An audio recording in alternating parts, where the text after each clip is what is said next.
And your recognition for me, Annette, about commitment speaks to the commitment to love as opposed to, the relationship. yes, Mm-hmm.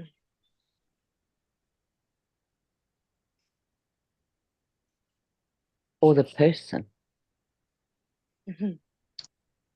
and especially how the person is behaving at that point in time. Yeah, So the because if commitment, there's, sorry, go. I was going to say, because if there's a commitment, then it doesn't matter how the behavior is, as long Yes, as there's a commitment to work through the behavior or the exactly. action, whatever it is, and that love commitment um, allows you to do that. Exactly. That's what I hear in what you said. Mm-hmm. And that wasn't demonstrated to you in your family of origin. Yeah.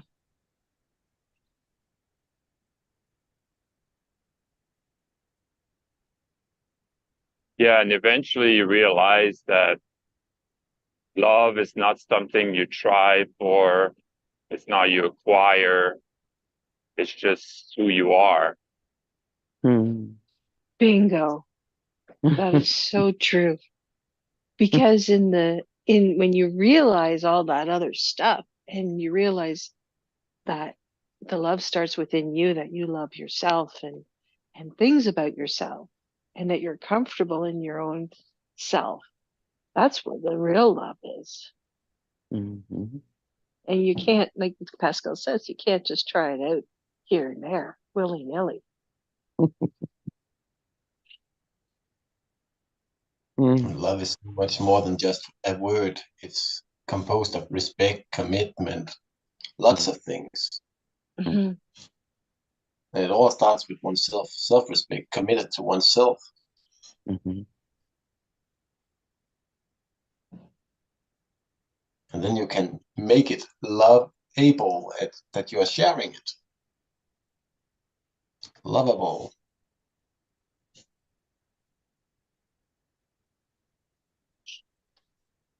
So I have my word now.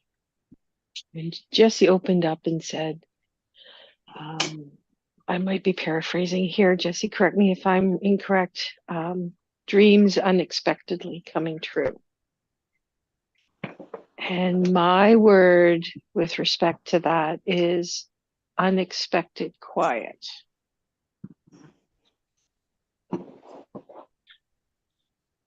Mm.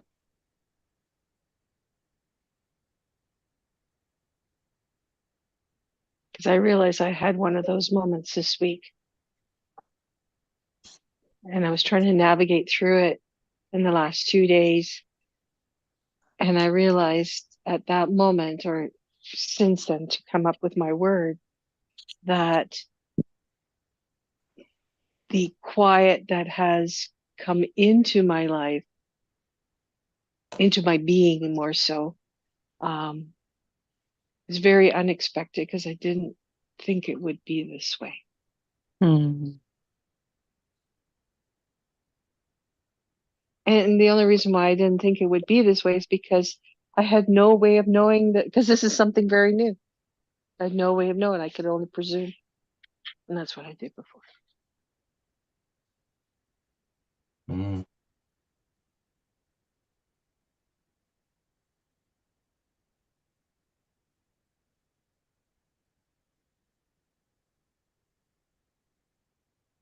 But that's what we all do. When we don't know, we presume or assume.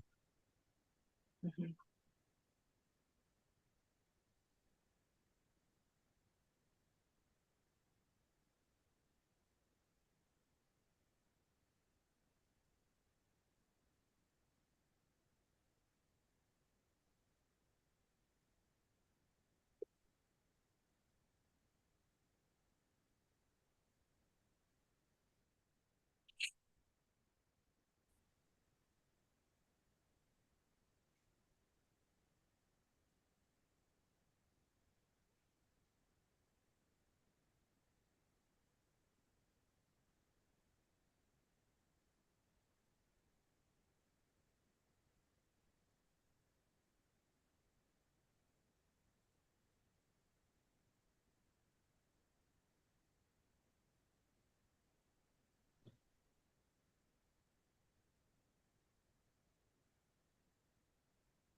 So, Jesse, may I ask? You don't have to answer this if you don't want to. With your statement of dreams unexpectedly coming true, has something come true in your life? That was me. And Oh, that was you, time. Allison. Yeah. Okay. All right. Well, has something come true in your life, Allison? Well, I was gifted a dream last night in which all of this was was represented. And the dream showed me that just hang on a minute. I need to let somebody in. Hi, Mona. Good morning I'm and just good evening to whoever it applies to. Good morning, Mona. welcome. So Thank you. we just noodling something again. And I came in this morning with unexpected dreams or dreaming about unexpected possibilities and the result of willing participation and what that can bring to one. So Annette was asking me if something unexpected had happened for me. So I was just explaining about the process and a dream that I had this morning just before I woke up. So in the dream, I am in a situation in which there's some recognition for myself, but it's a completely, totally unrealistic situation. But somehow in the dream, the people around realize that it's, not the norm, but the encouragement is still to take up the challenge. So I do. And I'm non-fussed about it in a way, and very matter of fact. And it's a game of tennis. And I played tennis when I was young and I loved it. And I was an average good player. So here I am with a world star. And we play the game and we tie. So a new game is going to be, set. And I'm very confused at the end of this game. I think to myself, how on earth does this work? There's no ways in which I'm anywhere near as strong as this guy that I'm playing against. But then I become very intrigued about this guy. And he seems equally intrigued by what I do for a living. And so things happen afterwards, and then we get to another event, but it's not tennis. It's something else. And we look at each other. We're standing there with our tennis rackets, but there's no tennis court. And we stand, like puzzled, like, what are we supposed to do here? And so then I say to him, well, we might as well just sit down and enjoy the moment. And he agrees. And then we start talking and we find that we have a very similar interest that is very personal to each of us and that we both feel very strongly about. You know what dreams are like. You get the feeling, they're not always the words, right? So just before I wake up, we are saying to each other, look at what can happen when you allow the willingness to be there.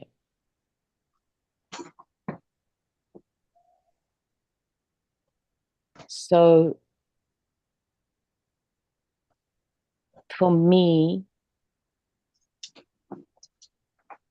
having that in a dream definitely is hugely encouraging to me. And so when you ask, has anything happened? Honestly, I have to say no. But honestly, I also have to say absolutely. Because it's an energetic affirmation and encouragement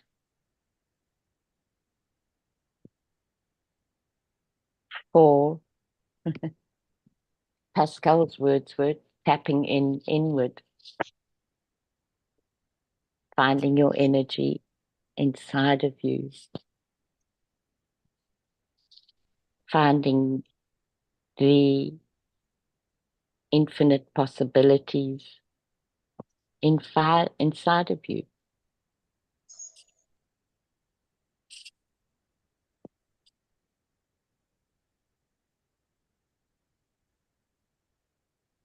And so the other words that we have, Mona, were release. It was Heinz's word, and Jesse's word was lovable. And Annette's were unexpected quiet.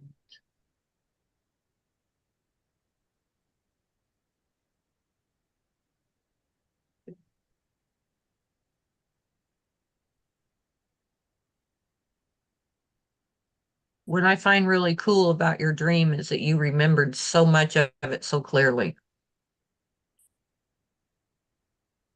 Mm. A lot of times people wake up and they're in this like little fog and the dream that they were having kind of disappears a little bit. Mm. That happens to me often.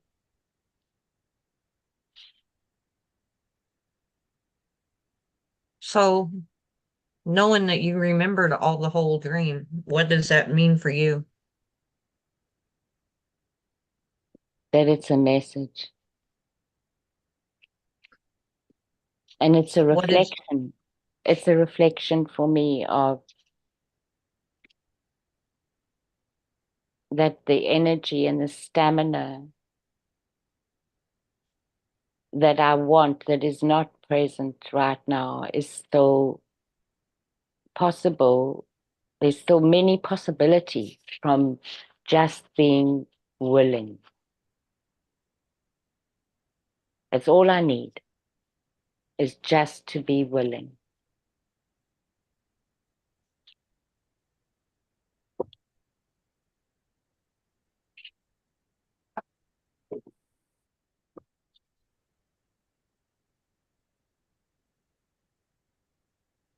I like that when the tennis court disappeared, limitations disappeared. I like that. It was removing the barriers. Mm. Mm. Because you can actually play tennis without a court. It's just having fun. It's playing still. Mm. But you realize you didn't have to play tennis. Mm. My interpretation of this dream is you're not done creating. Mm. Mm. I think that's exactly it. Thank you, Pascal.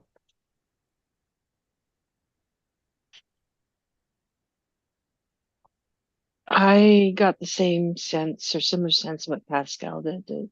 There's no expiry date on your creations. And I mean, when you think about it, that's true for each of us, right? And that goes beyond when the body dies. We're still creating.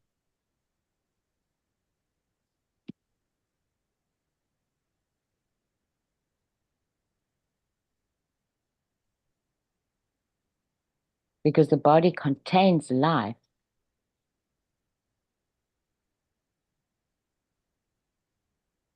But it doesn't, how can I say this? Am I saying it the right way around?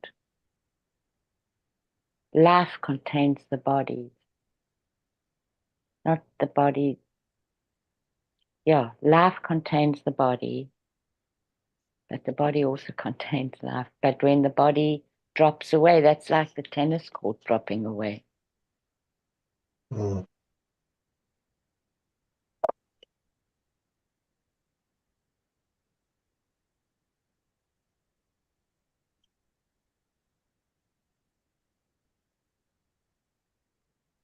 And that's like the Zen masters saying, die once on the mat and you never have to die again. And in that, they're talking about the ego, going beyond the ego. On the mat means in meditation.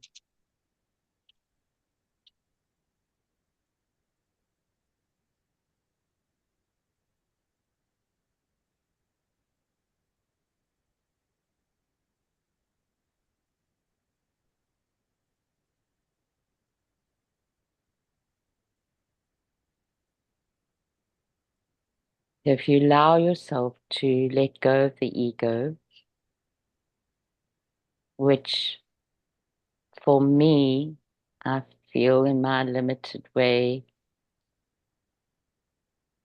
I think the furthest I would get would be beginning to let go of being right.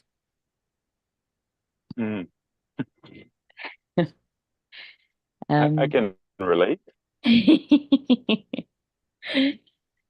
Then the possibilities, the infinite possibilities, are a lot closer. And the experience of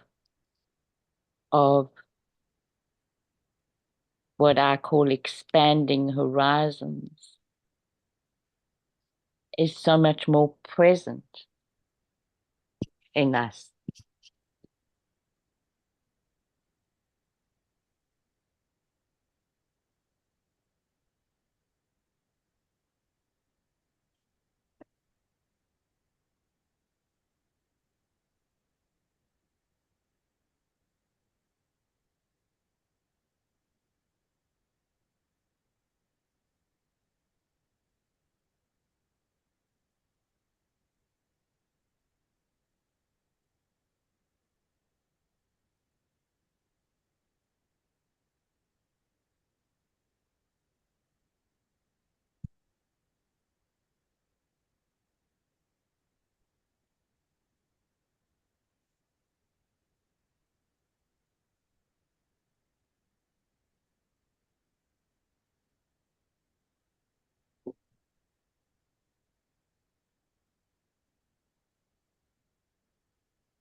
The other thing I remember saying in the dream to the other character in my dream was that the experience of the tennis match made me realize that a dream was coming true that I didn't ever even think I had.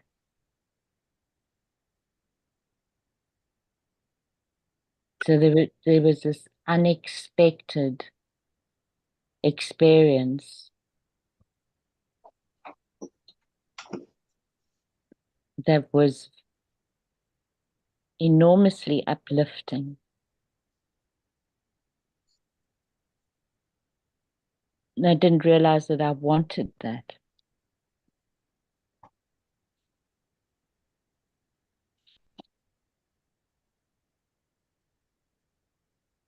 Your subconscious knows more about you than you realize, and it comes out in unexpected ways. Mm-hmm. Mm-hmm. It's interesting, Mona, with that because we always, well, not always, but mostly we identify the subconscious with sabotaging patterns, right? Sometimes.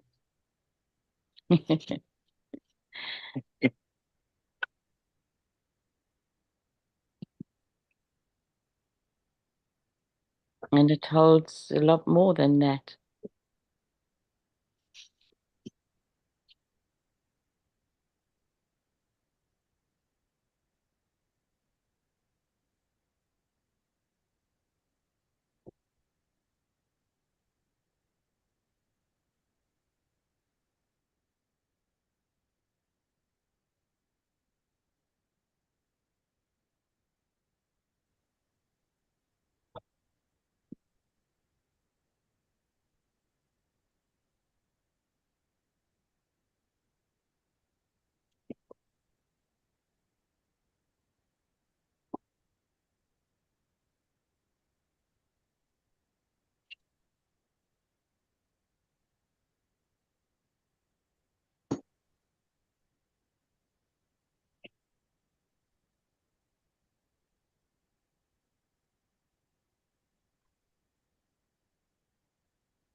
Yeah, I would say like dreams are pretty cool. And our interpretation is also pretty awesome. And most often, like our interpretation is because we say it's a dream, then we go wild with it. Our imagination goes wild. We allow ourselves to not just be on our limited belief or interpretation. Mm. But when it's real, then that's that ego mind identity that like we limit ourselves because it's real. But what is real? Mm-hmm.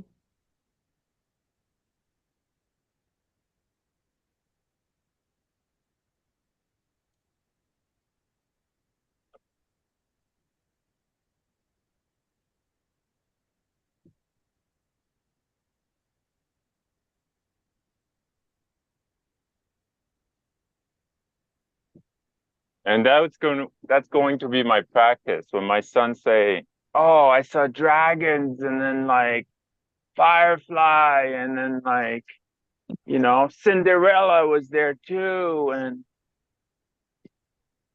I would never say to him like, "Oh, that's just a dream.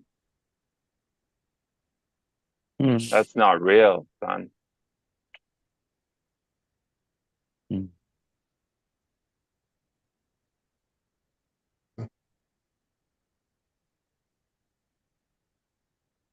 And I say that's going to be a practice. And so, what do you imagine you would say to him, Pascal?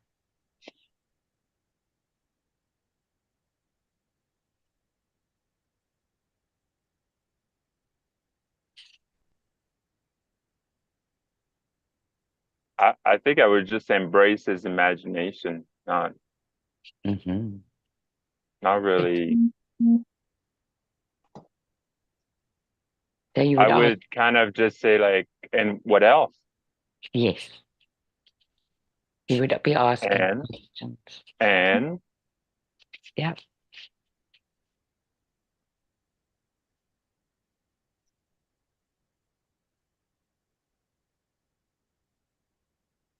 And enjoy the dream with him. yeah, it's funny. Like yesterday, it was the first time. Usually, like when I read a book to him, he just goes away. Like he's not interested, whatever. And then like I start reading, like not saying that he was like sitting beside me the whole time, not true, but like it was like a prayer book. And as soon as I say God, every time I say God, he giggle.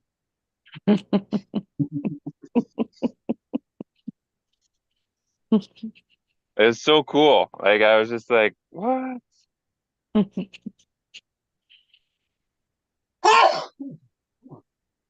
Bless you, Heinz. Thank you.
Annette, could you give some color to unexpected quiet?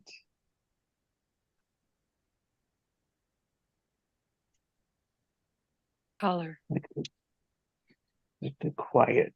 Like what is the quiet, the meaning of it for someone that hasn't experienced that in their life? Well, for me, I had a lot of nervous vibrations inside me, like tremors. Sometimes ever so slightly, and other times, when it was very stressful, even my hands were shaking.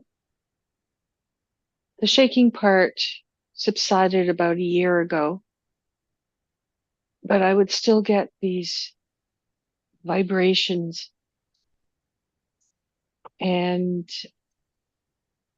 that has just quieted right down.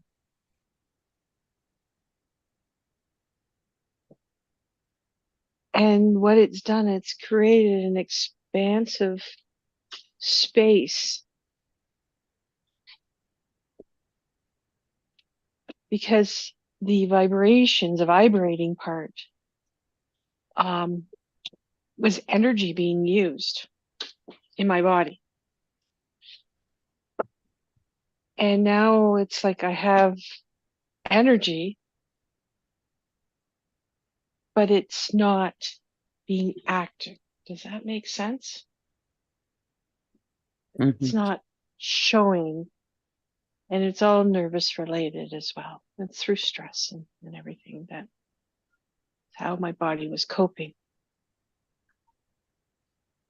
But at the same time, the mind has become very quiet too.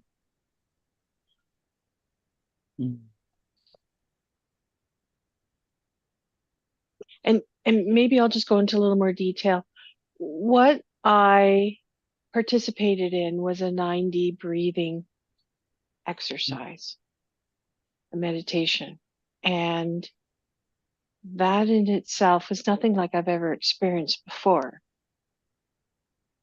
But it's the result of participating in it. And this one was to do with letting go. And the energy in my body during that process, that whole meditation and the breathing and all that, was incredible too.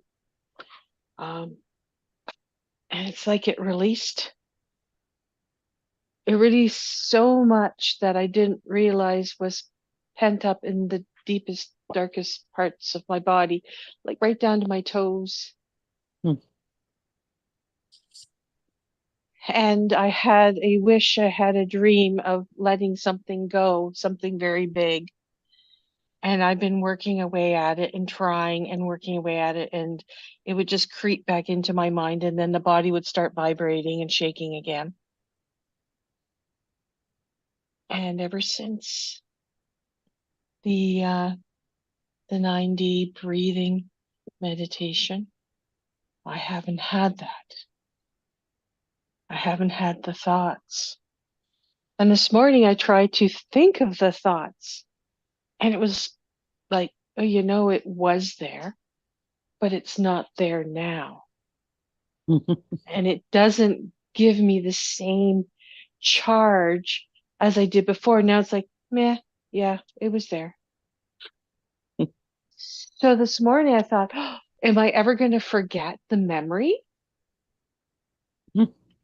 And my own monkey mind says, nah, you won't forget it, but it's just not important anymore.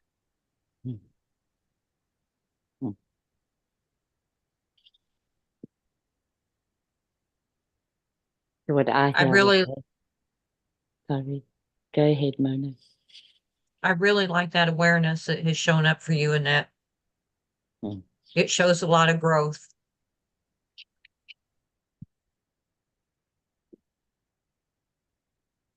So, Net, Go ahead. What I heard was that the memory will be there without the charge.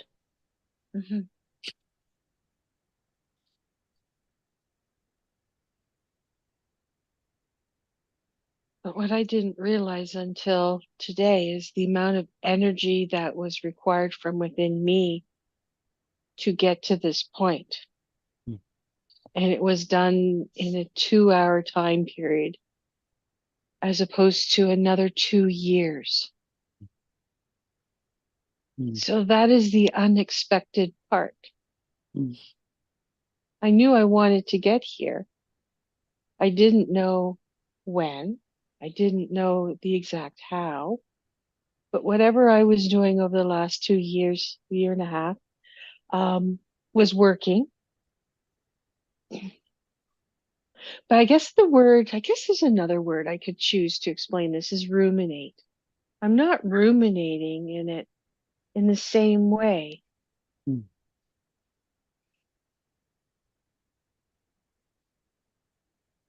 Because I don't have the charge that goes with it when I talk about Hmm. it.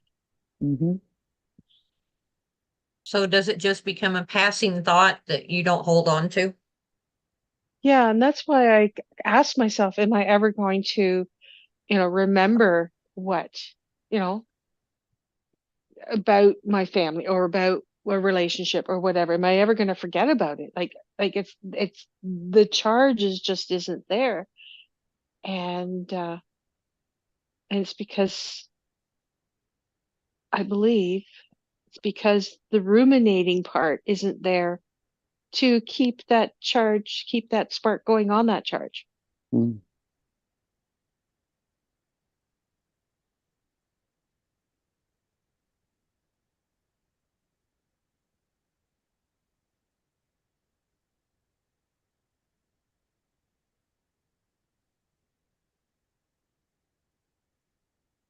So a color to represent quiet. Actually, there's not one particular color. It's many colors, but they're not bright. They're just muted and they're just flowing freely.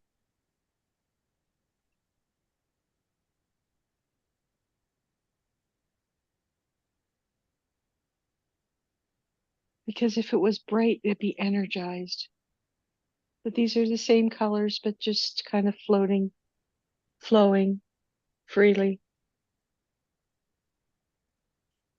More into the whites and pale yellows, pale greens, pale blues. Spring colors.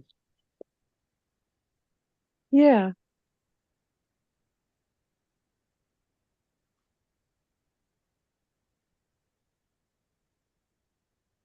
But during my meditation, the colors I kept getting were gold, the different shades of gold and yellows, yellow golds. I remember that. That was very vivid.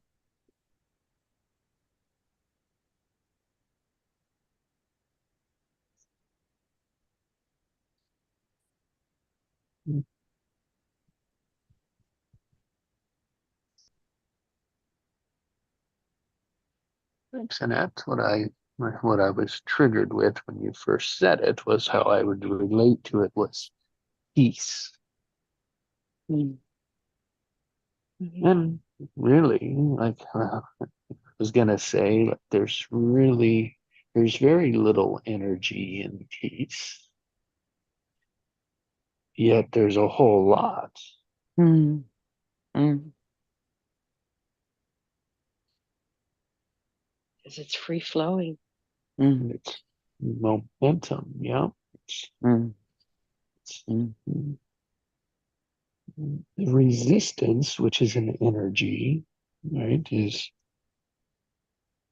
mm, don't want to, I mean, I was going to say is no longer there, which is somewhat true. It's just, like you said, that charge, which is in the resistance, has changed.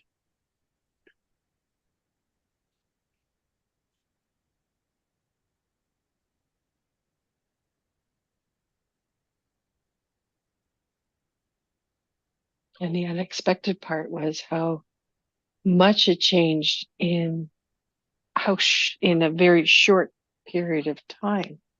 Mm. That is the surprise about the whole thing. That is the unexpected part. And yet that is something that I had wanted. Mhm. But I didn't put a timeline on it. I didn't force a timeline. I was just hoping that sometime over the next year and a half, or 2 years, I would get to this point.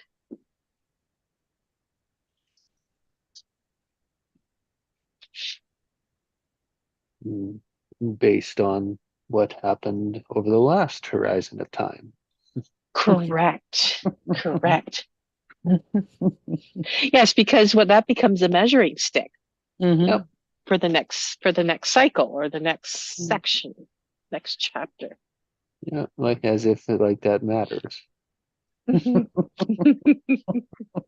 As if we are really that good. See into the future. It was gonna take you another year and a half and and you did it in 2 hours. It's like, yeah, you are. Yeah. Yeah. That's the power of breath work. Eh? Yes, I know, because I've listened to, I haven't been on the calls here where Pascal has spoken about it. And that's Mm. what intrigued me. And then I heard Allison speak about it too. And so I had an unexpected opportunity to partake in a session, and I something told me to do it because I had something else I had to do, and I made a compromise, Mm. um and I'm so glad I did. Mm. Mm.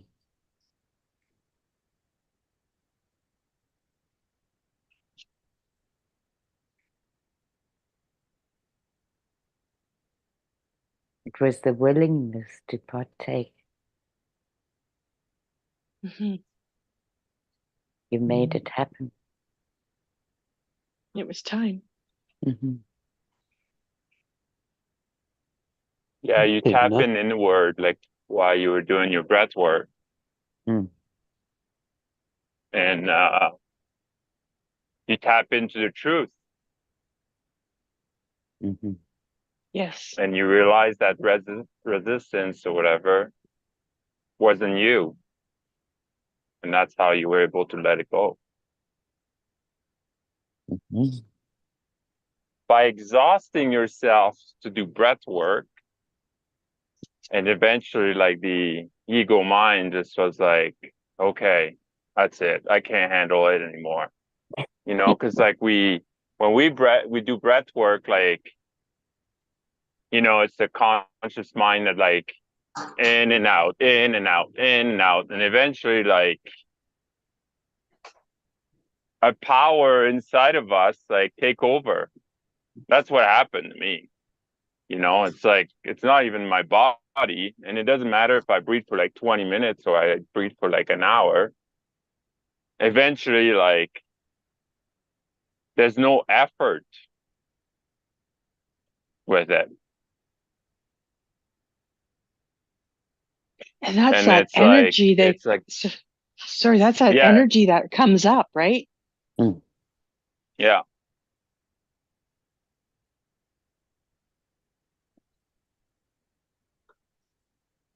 Keep going, Pascal. I want to hear what else you have to say. No, it's like the ego mind take the back seat and your true self takes the driver's seat, and then like, you know, you realize your true essence.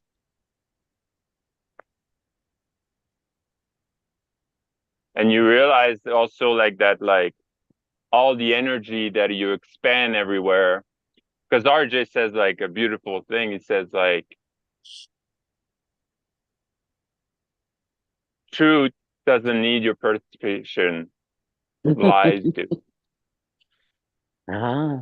Oh, nice. Mm. That's a nice distinction.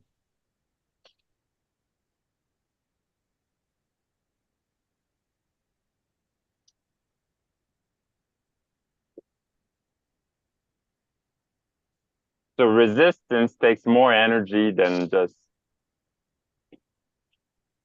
being. Mm-hmm. Allow it to be.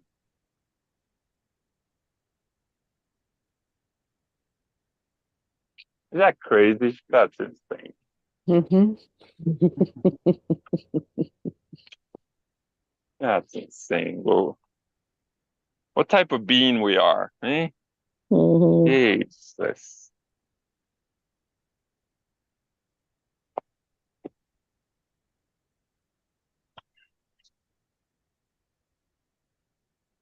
Yeah, we make things so complicated, it's not even funny. Mm.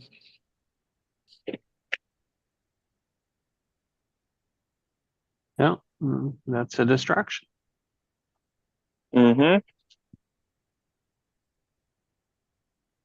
The ego is a distraction. It's distracting from the truth. And we think, like in that ego thinking aspect, what I'd say is the noise rather than the quiet from Annette. Mm. We think we're thinking, right? Oh, we're putting all this energy, this brilliance into it. And all we're out really doing is just having a ping pong match. Mhm. That's why I like focusing on the breathing, right? It teaches that ego, the mind to quiet because we're unaware it's happening. Mhm. And we think it's so brilliant when in all reality, it's giving you the same thing, just two different, like different angles of it.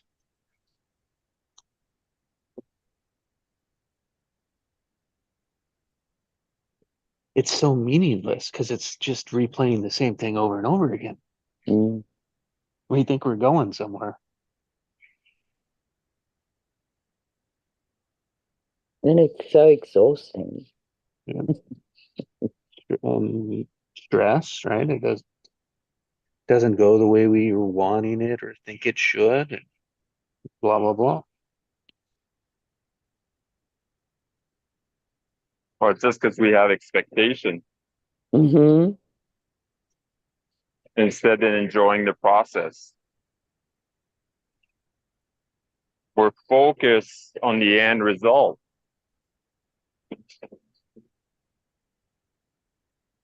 And we're attached on the end. We're attached to the outcome. So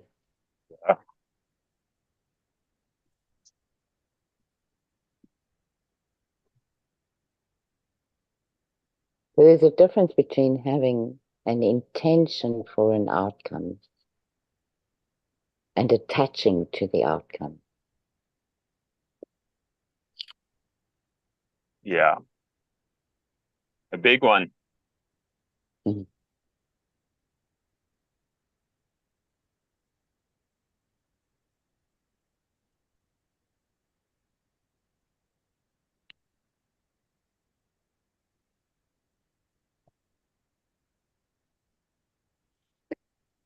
Wow, this morning was packed full for me. Thank you so much, everybody. I have to go.